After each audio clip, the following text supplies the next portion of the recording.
So let me, yesterday, sorry about how things went yesterday. Actually, I found out they didn't go as bad as I thought they had. For example, number 113, which I said I would rethink, I haven't touched it. I had done it exactly correct. The only thing I did not do is at the very end, I tried adding. I did the add, the plus one, and that one doesn't make sense. We know that already. I should cross that out. But I didn't, I don't know why, I just didn't take a moment to try the other solution because it's exactly right. When you take this and subtract, it's like 59 point something is the square root of this, and when you subtract, you get, the other answer is 19.1 approximately, and that's correct. I don't know why I gave up on this. So everything really was okay up here. Now the other part of it was said, all right, if you have a 24-inch mower blade, how many passes will it take? Anyway, let me just interpret this. That answer there says you have to cut a 19.1 foot swath around the outside of the property to have at least half of it left. Okay, so we were correct on that. I should put a feet mark on there. To finish it up then, if you have a 2-foot mower, that is a 24-inch, I think they said blade or mower, then how long would it take you how many passes would you have to make? Well, just divide 19.1 by 2, and you get 9.5. Of course, you can't make a half a pass. That doesn't make sense. You don't like cut your mower in half and then go back and quick cut that part, So what do? That just means you got to make 10 passes. And if you check, we were right. So here's another dumb mistake I made. I thought that we were wrong, and I was wrong when I said we were wrong. We were right. I just hadn't quite finished the second solution. So I don't know. Honestly, I am not on heavy medication like I indicated yesterday. I'm actually not on medication. I'm just, up until yesterday. Yesterday was the first day I really felt pretty good again. I had this, achy all over thing. Yesterday I didn't, and I thought, oh, cool, this is going to go well. And I don't know what was going on, but I made several other mistakes. Thank you for correcting me yesterday. I'm not usually that bad. And here I found out we weren't quite as bad as I thought. So I don't know. Sorry about that. We need to finish 1.5. And so I'm going to guess. I think I kind of said you should get started on. So I suppose we could see if you have questions. But I have a lot more to go yet. And so let's see. Do you want to interject some exercise questions here, or should I just? You just said look at it. Just go. Okay, so I'll just keep going then, and let's see. All right, here we go. Yesterday, I didn't quite hear that. Could you repeat that? I said, are we going to do 1.5 right now? We're going to finish teaching 1.5. I started teaching it yesterday. Then do the homework or start homework or whatever. And then I'm going to give you a 1.5 assignment, because you haven't really had that opportunity. Right. All right, where I left off yesterday, I'm trying to find it. I believe we were like right in here yesterday. Yeah, we finished the first one and we haven't done the second one. Okay, so let's kind of pick it up here. Of course, what's new? This isn't totally brand new stuff, but for the first time we can take square roots of negatives. And so we got answers like we got to this first problem on this page. So let's see, can we factor this thing? Well, 15 is certainly factorable, 5 and 3, and 15 and 1, but none of those make a combination of 6, correct? So we could use completing the square. We could still use good old quadratic formula. I'll just do completing the square one more time. So what we would do is vacate the constant over to the other side, subtract it from both sides. Now we could complete the square. Half of 6 is 3, and 3 squared is 9. And I'm out of space, but we could add 9 to both sides. We now have a perfect square on the left, so we could write it as that.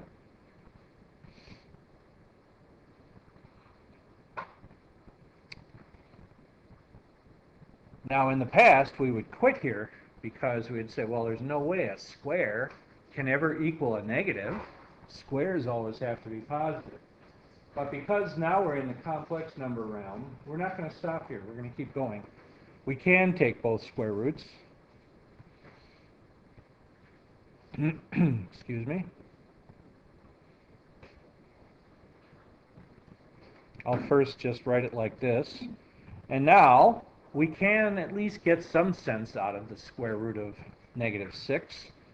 We could what? Think of it as, let me take a little shortcut here. I'm just going to replace negative 6 with, I'm going to think of it as negative 1 times 6. And the reason I did that is you know how to take the square root of negative 1. Even though we don't know how to take the square root of 6, so how could we write that right side? Plus or minus, and we could say I times the square root of 6.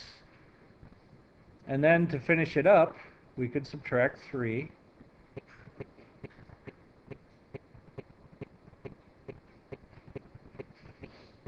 And by the way, it's best not to put the I on the back end of this because you're never quite sure if the I fits under the top of this square root sign or not. And you know, why have a question about it? So usually we will pull the I in the front. And so, like I said, the other day we would have quit somewhere in this problem because we would have come up with an impossible. And with the real numbers, this can't be done. But with the complex numbers, it can. Another example of completing the square. Anybody have any questions? All right, let's just keep working here, and these will be good examples for us. Let's say you were told to simplify the square root of negative 32. We can now do something with this. We can think of it as, what, 16. In fact, I'll tell you what, let's do it this way. Let's take the negative 1 out first. So negative 1 times, and then we have 32. Now also you want to break this into what? Factors where one of them is the biggest possible perfect square. So couldn't we think of it as 16 times 2? Okay, now start extracting roots. The square root of negative 1 is I. The square root of 16 is 4. The square root of 2, I don't know. And so we would call this a simplified root. Yes? No, it's just that it's easier to say 4i than it is I4. And you're not quite sure what in the world. It's just a little awkward, but it would certainly be correct. Yeah, good question. And again, I urge you to leave your root be the last.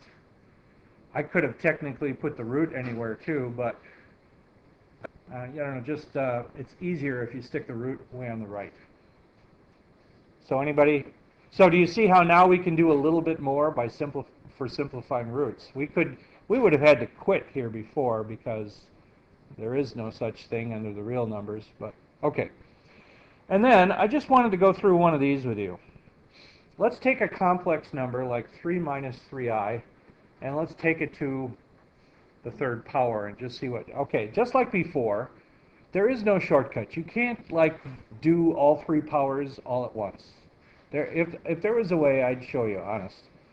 So what you got to do is square it first. So the first thing you want to do is think of it like this.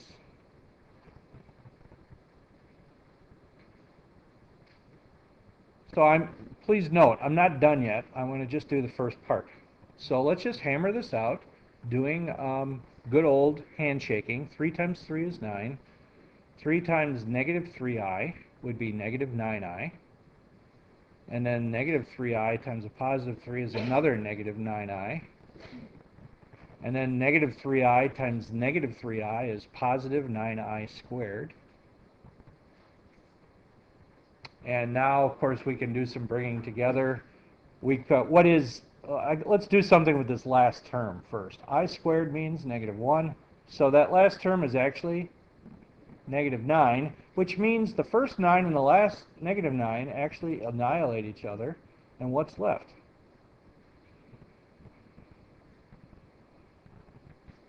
We're down to that, aren't we?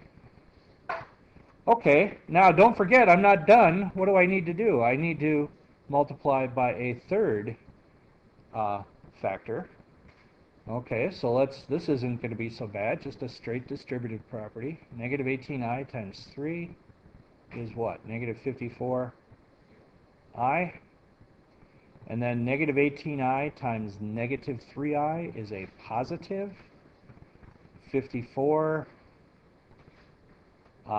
squared. And again, we have that I squared. We know that's a negative 1. So really, this is just a good old negative 54 here. And I'm going to write it like this.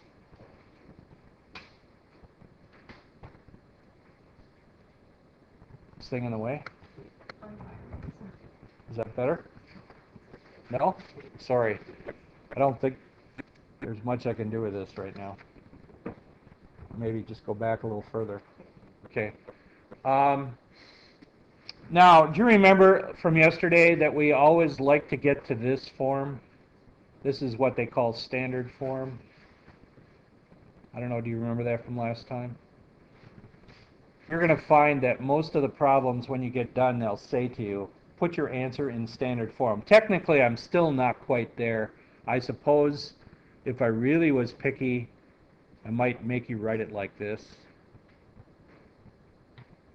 So I actually have a plus, a plus bi. And then what is a? Negative 54.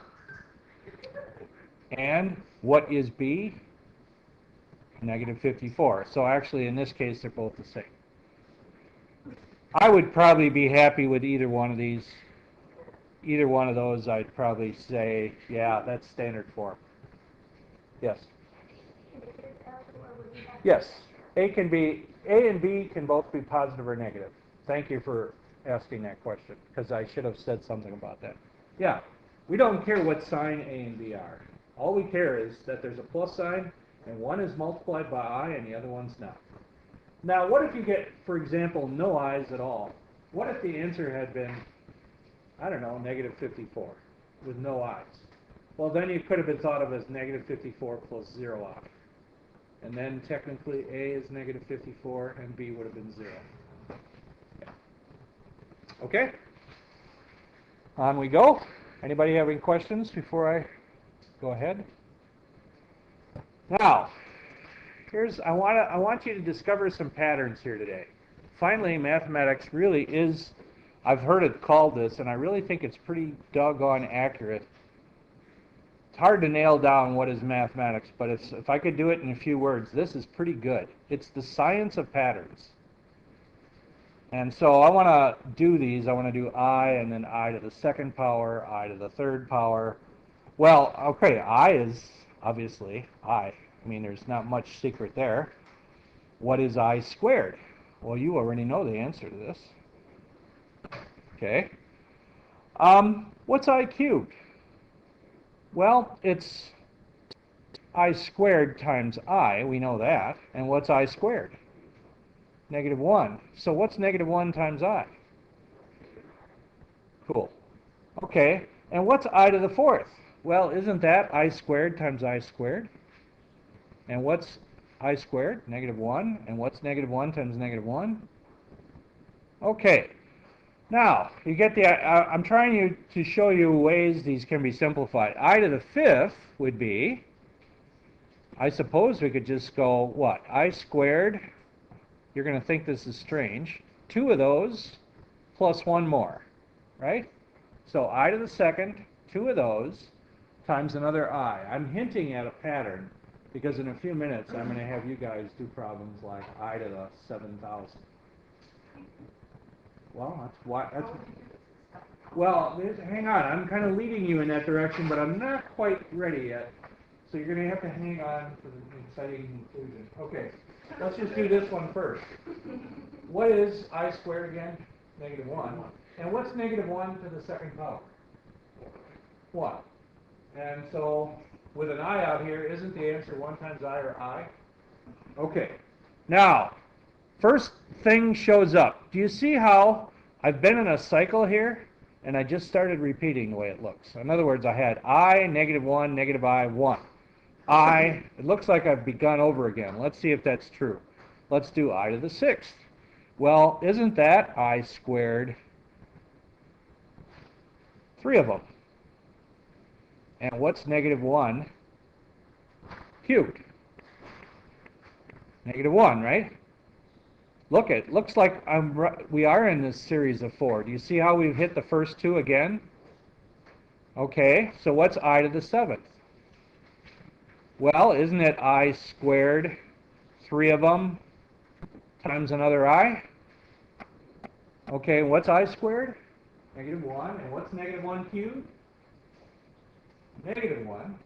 And -1 times I is -I. Is the pattern continuing? Yeah, see? I, -1, -I. Well, you can predict what the next one is. If the pattern holds, it should be 1. Let's see if it is. It's I squared to the 4th. And that's what? -1 to the 4th, which is 1. It works. So, one way to view the pattern is to realize that everything's in a cycle of 4. And this pattern will keep repeating, I don't care how high you go. But now, I've been doing this in a way to hint to you how to handle these big ones. So let's start handling some big ones now. So over here, I'm going to say, all right, let's do I to the 83rd. Okay? Do it. That's a quiz. No, it's not.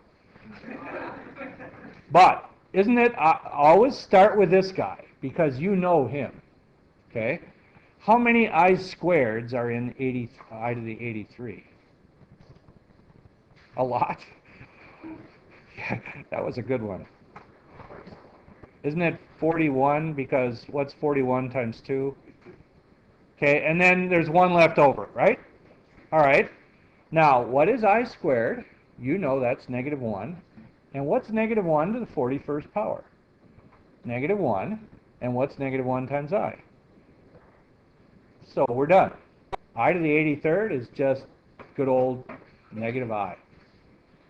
So these really aren't very hard. Let's try I to the 117th. Okay.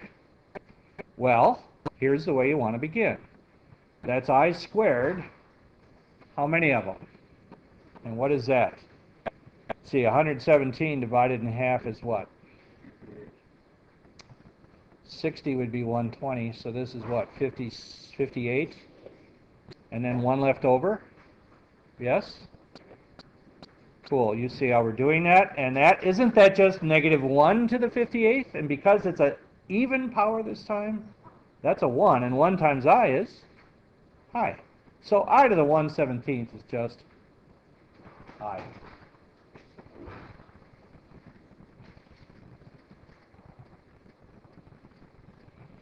Okay, let's just do one more. I to the 6001 power. Okay, well, that we know that. We want to start with this concept. How many I squareds are there in I to the 6001?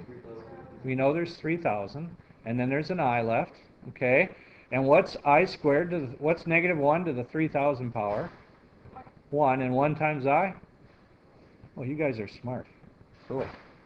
So, when you get these I to these obnoxious powers, they're really very easy. All you got to do is always think in terms of I squared.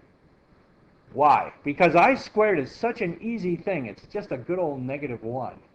You know from there it's going to be real easy to calculate, right? Yes? You could do the 4 pattern instead of this if you'd like. I find this one so easy. that this is the way I go, but yeah, some people like to divide by 4 and see what the remainder is. Why? Because they want to find out where am I in the cycle of the 1, 2, 3, 4. 1, 2, 3, 4. If you find out you're second in the cycle, then you know the answer is going to be -1. If you find out you're third in the cycle, so that's another way to do the problem. So what happens when you divide 6,000 by 4? Now you got to tell me because you're the one that brought this up. What kind of a remainder do we have? Which means we're going to be with the first one, and sure enough, the first answer in the group is I. Yep, you can do it that way. You may have, and the highest remainder you should get if you did it right is 3. Well, I guess you got to think about that. Why is that? What's that? It'd be like whole number and then we do point. I'm talking about remainder. Don't think in decimals. You know, Well, you're just a little too ahead. So in other words, you divide, what kind of a remainder? In this case, we got a remainder of 1, and it means you're going to get the first one in the group out of the 1, 2, 3, 4. If you got a remainder of 2, 3, and so forth. You could do it that way. I still think this is the way to go. But they're both fine. Okay. Does everybody seem to be clear on that? So to simplify I to any power is really just a little bit of arithmetic, isn't it? It's not very hard. Okay. All right. Now let's take a quadratic, this one, and let's work on solving it. And let's kind of review a lot of the things we've learned in the last week or so. Well, first of all, I think you would agree it's in standard form. We've got it set equal to 0, so we're kind of ready to use the quadratic. We could do that. Another thing we could do is attempt to factor this, see what's going on. Let's just use the quadratic this time, and let's see what happens. So, because it's in standard form, I think you would agree that A is 4, B in this problem is 16, and C in this problem is 17. So when we do our quadratic formula, which all of you, boy, if you don't have this memorized yet, you've got to grab this right now. Did I just get a what are we doing? Well, we're trying to solve this. We're trying to find out what values of x will get that to be equal to 0. Okay. So let's plug in our a, b, and c now and see what happens. Minus b plus or minus square root b squared, and I can't remember. What is it, 256? I should know that. Thank you. That's correct. Minus 4 times a times c. And that's all over 2 times a. I might as well just multiply that right away. All right. So what's going on over under this root sign here? Minus 16 plus or minus 256 minus, and then that's going to be a negative, isn't it? In fact, it's going to be negative 16, isn't it? What did you get? Yeah, it's negative 16, yes. Thanks to all of you. Okay. All right, now let's keep going. What can I see? Now I know how to simplify this based on what we've talked about. We could think of this as negative 1 times 16, right? And we know what the square root of negative 1 is. And we know what the square root of 16 is. So are we not down to this? Okay, now we could still go a little bit further. Couldn't we take a 4 out of the top? And then we could think of it as let's say just 4 times the quantity, negative 4 plus or minus I, all over, that's supposed to be a parenthesis there.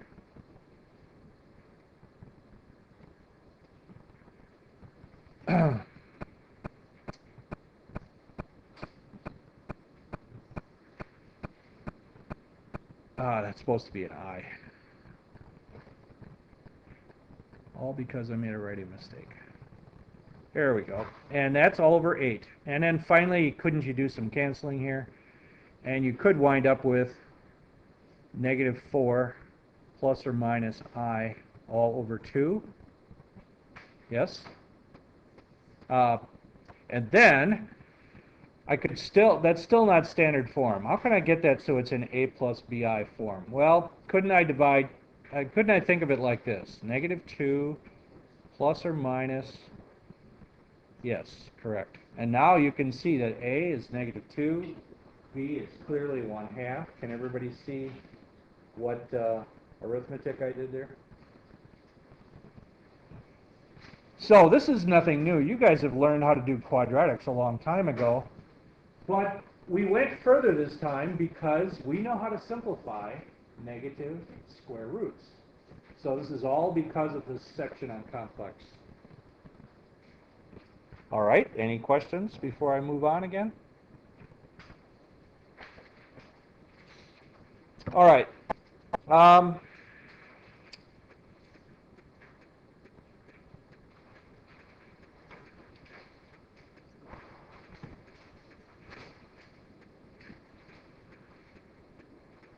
Okay. This is actually one of the problems on the assignments, number 57. And I should look, what exactly do they use for directions? They say, write the quotient in standard form. So we are looking for A plus BI. And that means you better get your I's out of the denominator. We can't even have a denominator. Okay, so we're going to have to do one of these gruesome I removal scenarios here. Now, what have I done in my first step? I just started hammering out, I just started doing the handshaking. 4 minus 5i times 4 minus 5i. Or if you know perfect square trinomials well, I could just square this guy, make him 16. I could square this guy and make him 25i squared. And then I could take the product of the two, 20i, and double it, 40i, and with the sign being negative. You see how I did that? Or you can just hammer it out, do all, 4 multiplications and so forth. Now, I can simplify this, can't I? What's 25i squared, really? So what do I really have on the bottom? 16. What's 16 minus 25? Thank you. So really, the bottom is down to that, correct? Does everybody see where I got from? So I just made this into a negative 1, and that makes this into a negative 25. I combined 16 minus 25, which is a negative 9. And, okay. But now, this surely is not standard form. What can I do? And do you remember from yesterday, what did we do when we were in a position like this? A frequent escape, getting i's out of denominators is? Anybody? I'll give you a hint. We're going to multiply top and bottom by something, obviously, so it's legal. Not the reciprocal of the denominator, but you're on the right theme. The something of the denominator, the conjugate, yeah. Very good. So, what's the conjugate of negative 9 minus 40i? Negative 9 plus 40i, right. Okay, like good algebra students, we do it to both the top and the bottom. Now, if you know what you're doing with conjugates, you should have an easy way to answer this denominator. Shouldn't I have the sum of 2 squares? Okay, well, what's 9 squared? 81. What's 40 squared? A big number. I'm sorry, thank you for the joy. 1600, and 1600 plus 81 is 1681. I suppose a big number is another option there. Okay. On the top, well, let's just do it. What's 3i times negative 9? And what's 3i times a positive 40i?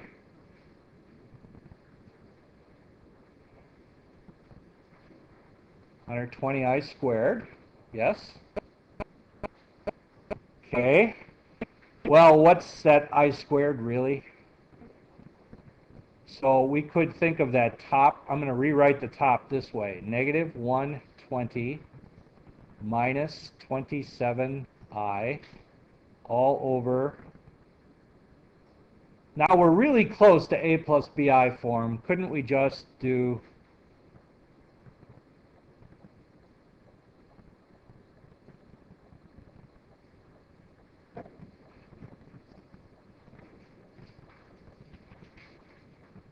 and there's my a. Well, I don't really have a plus, but you know how to handle that. Now, I haven't investigated if I can simplify these.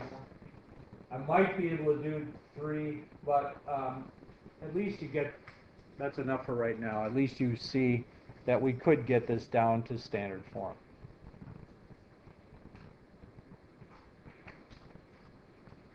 Anybody have a question while that one's still up there?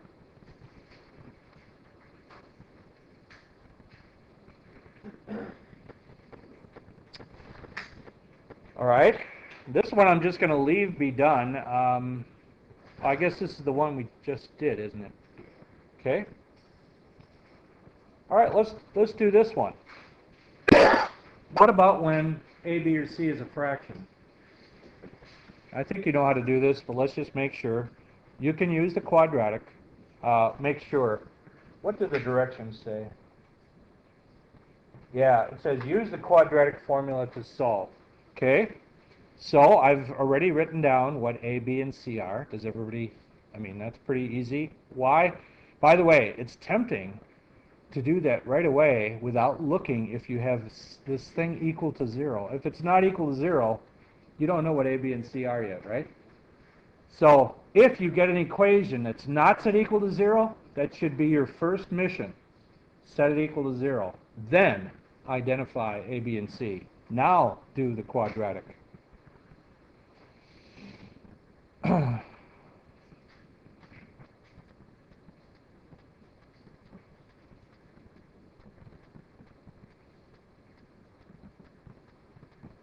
Okay, plugging in, what do we have? Well, if b is minus 6, then what's minus b? 6 plus minus square root b squared, 36, minus 4 times a times c. I like, as you could probably tell, I like to, substitute them in.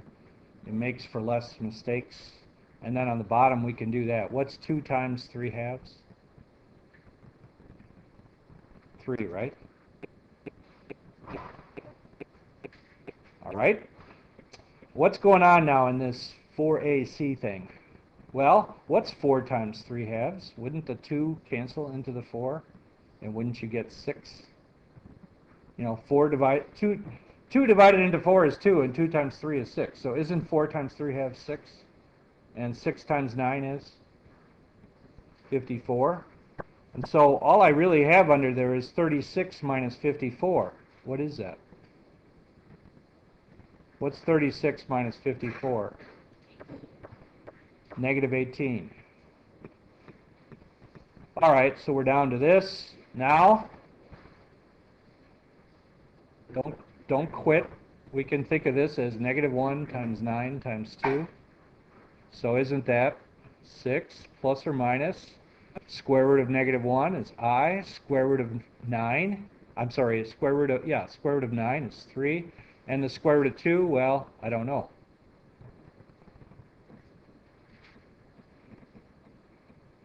And then, just a matter of, can I not factor a 3 out of the top, and then cancel with the bottom, which would give me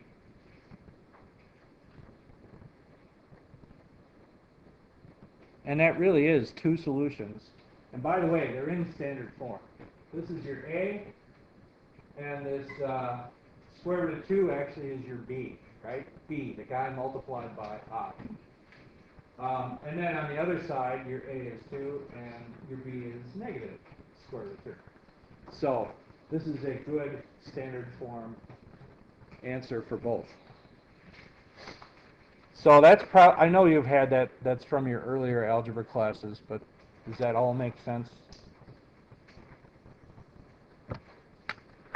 I just thought I'd run. Here's another one from the assignment number 81, and this time they say cube each number.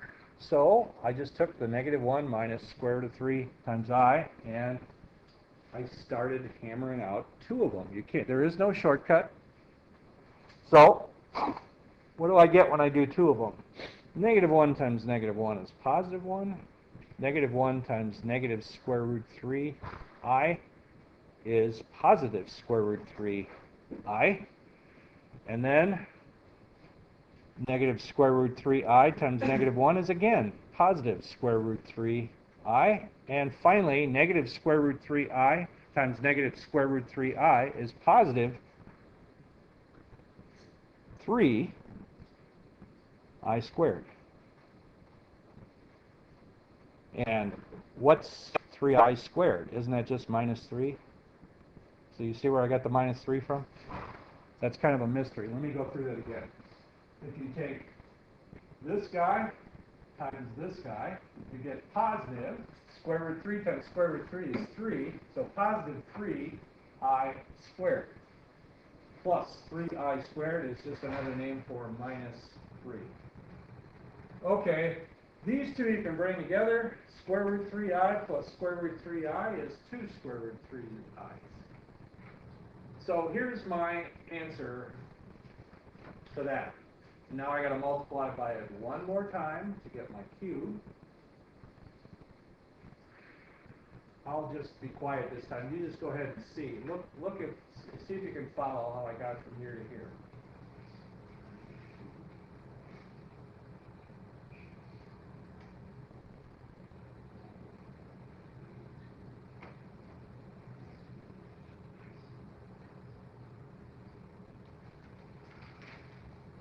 You might have a little trouble with this one. See if you can see how I got that. I had to take this times this, and I got that. Well, first of all, what's square root 3 times square root 3? Just a plain 3, right? And then I still have a 2, and 3 times 2 is 6, so that's where I got the 6 from.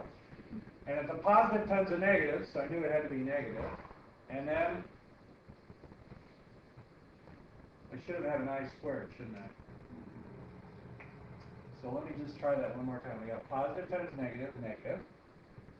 Okay, I got the 6 thing, and I times I, this should be an I squared.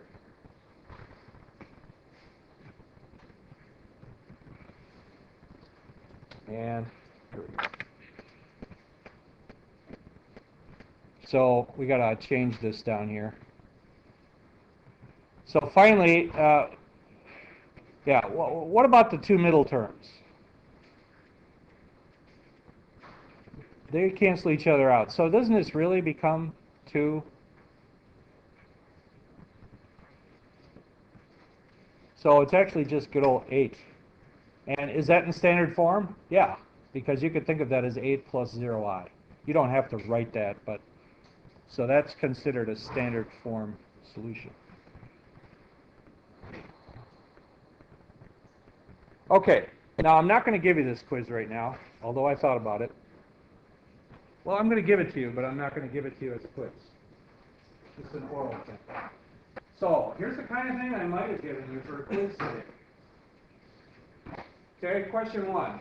If I just give you this and say solve by completing the square, would you be up and running? We'll do them if you'd like in just a minute. Question 2, factor this. Oh, yes. No. But this is, I actually thought about giving you this quiz today. I'm just saying to you guys, hey, are you ready for this? Okay. Let's take a look at the second question. X squared plus 9. Up until less than 1.5, you would not have been able to do this. Now you should be able to. I know how to factor the sum of two squares. You've got to use those complex conjugate things.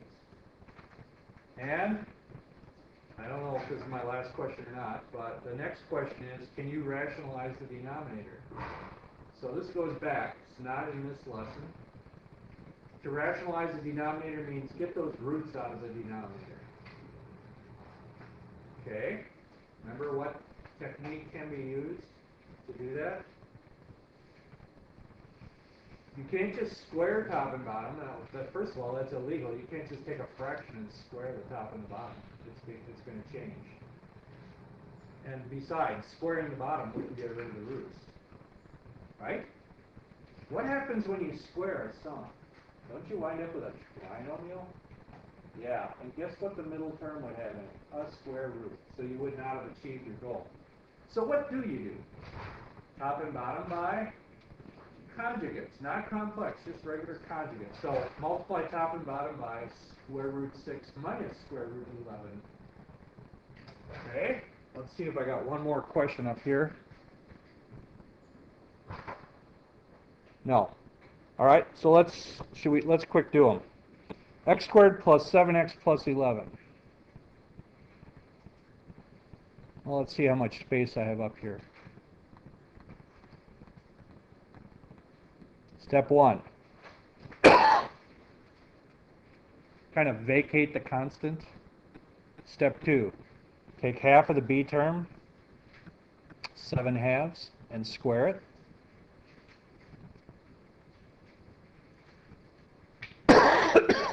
Add that to both sides. This is now a ding-ding-dinger.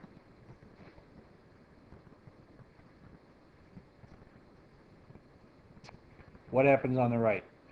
Well, it's negative 44 fourths plus a positive 49 fourths, which is actually 5 fourths. You got a question? Go ahead. I'm not quite getting that. What? Oh, decimal is death on a problem like that. Don't do that. I shouldn't have said that. It's not death. It's just it's even worse. It's like a slow agonizing death. You don't want to do that. Okay. So anybody else? Do you see how I got to that line? What can you now do that you have a square equal to something? You can take both square roots. So the next line would be x plus 7/2. And this side over here, what's the square root? Plus or minus. The square root of 5, I don't know. The square root of 4, I do know. So I could just say it's the square root of 5 over 2. And then I'm almost done. Subtract 7/2 from both sides.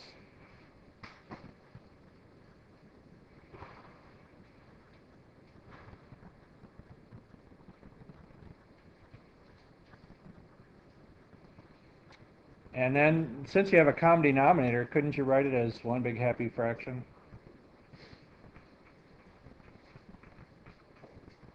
Let me know if you don't see what I did there.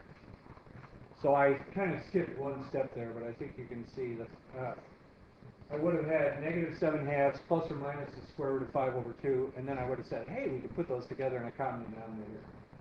Okay. Let's do number 2. Who knows how to factor number 2? Especially since I already told you, or somebody said it here. Wouldn't I use complex conjugates? So wouldn't, well, this isn't so easy. I'm going to let you guys, yeah. So what? X plus 3i, x minus 3i. That's it.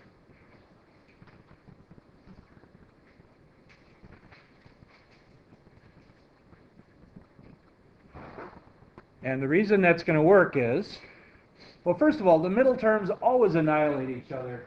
When the two factors are identical and one's plus and one's minus, you know you're going to have middle term annihilation.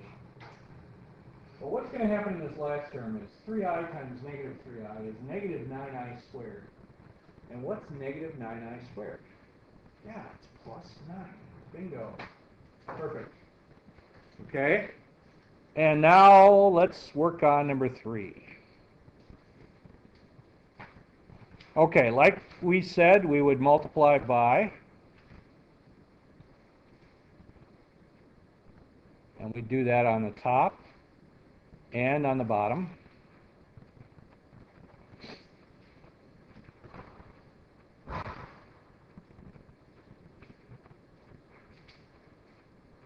Okay. Now, who knows the answer in the denominator? It's the difference of two squares. What's the square root of 6 squared? 6. What's the square root of 11 squared? 11. And what's 6 minus 11?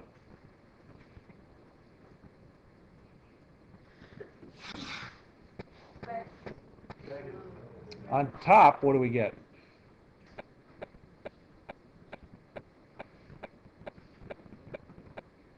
Actually, I could have probably just left that unmultiplied out because we could have canceled 5s, right? Oh well. We'll factor a 5 out of the top and cancel, and what do you get?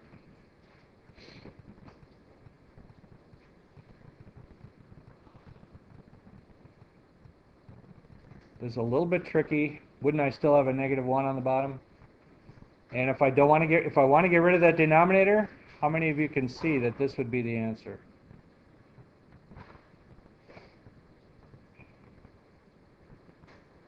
Because what happens if you divide by, if you factor a negative 1 on the top, it's going to cause this to be reversed, and then the negative 1s will cancel. So, anybody have a question about that? I think that would have been a pretty good challenge for you. I don't know. You got to decide. Are you ready for that? If you're not, then I don't know if you're getting ready, maybe studying for class enough. Okay, the assignment. The odds, not the odd problems, but the odd numbered ones. 1 to 83. You could do every other odd, but then go back and do every other odd too. Yeah. So it's like 42 problems.